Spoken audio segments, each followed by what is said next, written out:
सभी को राधे राधे। कुंज बिहारी श्रीदास। आज उत्पन्ना एकादशी, आप सबको एकादशी की बहुत बहुत शुभकामनाएं।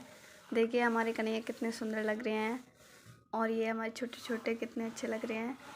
सब बैठे हैं नहा धोकर और मैं आपको बताऊंगी उत्पन्ना एकादशी कैसे एकादशी माँ उत्पन्न हुई थी। ये मार्गशीर्ष मास पक्ष की कृष्ण पक्ष की एकादशी है। श्री सूत जी 88,000 ऋषियों से कहने लगे कि विधि सहित इस एकादशी व्रत का महात्म्य तथा जन्म की कथा भगवान कृष्ण युधिष्ठिर को सुनाई थी। सतयुग में एक महाभयंकर मुर नाम का राक्षस प्रकट हुआ। उसने अपनी शक्ति से देवताओं को परास्त किया और उन्हें अमरावतीपुरी से नीचे गिरा दिया। वह बेचारे मृत्यु लोक की गुफाओं में निवास करने लगे तथा कैलाशपति की शरण में जाकर उस दैत्य के अत्याचारों का तथा अपने महान दुख का वर्णन किया। शंकर जी कहने लगे, आप भगवान विष्णु की शरण में जाइए। आज्ञा पाकर सब देवता क्षीर सागर में गए, जहाँ शेषनाग की शया पर भगवान शयन कर रहे थे। वेद मंत्रों द्वारा स्तुति करके भगवान को प्रसन्न किया। तब प्रार्थना करके इंद्र कहने लगे, एक जंग नाम का दैत्य ब्रह्मवश से चंद्रवती नगरी में उत्पन्न हुआ। उसके पुत्र का नाम मुर है। उस मुर दैत्य ने हमें स्वर्ग से निकाल दिया। आप ही सूर्य बनकर जल का आकर्षण करता है, आप ही मेघ बनकर जल बरसाता है। भूलोक के बड़े बड़े कर्मचारी देवता सब शरणार्थी बन चुके हैं, अतः आप उस बलशाली दैत्य को मारकर हमारा दुख दूर कीजिए।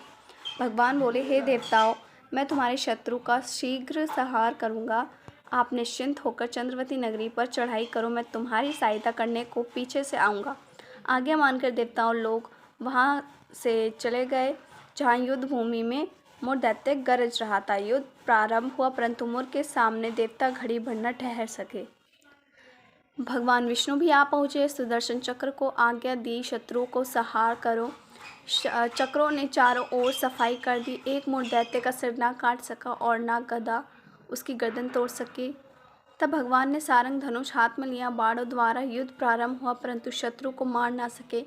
अंत में कुश्ती करने लगे। हजारों वर्ष व्यतीत हो गए, परंतु प्रभु का दावबंध एक सफल ना हुआ। मुर दैत्य पर्वत के समान कठोर था, प्रभु का शरीर कमल के समान कोमल था।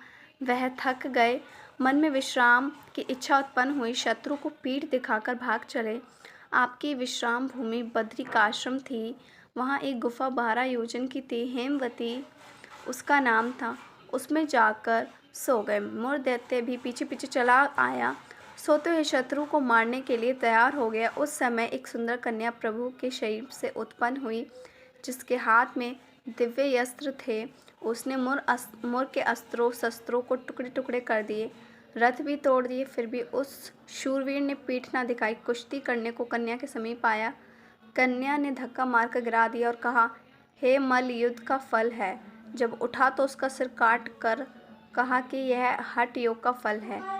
तब मुर की सेना पाताल को भाग गई। भगवान निद्रा से जागे तो कन्या बोली, यह दैत्य आपको मारने की इच्छा से आया था। मैंने आपके शरीर से उत्पन्न होकर इसका वध किया। भगवान बोले, तुमने सर्व देवताओं की रक्षा की है, मैं को अपूर्ण कर दिया। उसके प्रभाव से वह स्वर्ग को चले गए। जाते हुए पुत्र से बोले, अब मैं परम धाम को जा रहा हूँ। श्रद्धा भक्ति से जो मोक्षदा एकादशी का महात्म्य सुनता है, उससे वाजपेय का फल मिलता है। यह कथा ब्रह्मांड प्राण में वर्णित है। फलहार, इस दिन बिल्व पत्र का सागर लेना चाहिए। व्रत में दूध, फल व सिंगाड़े के आटे के पदार्थ भी ले सकते हैं। सभी को राधे राधे। कुंज बिहारी श्रीदास।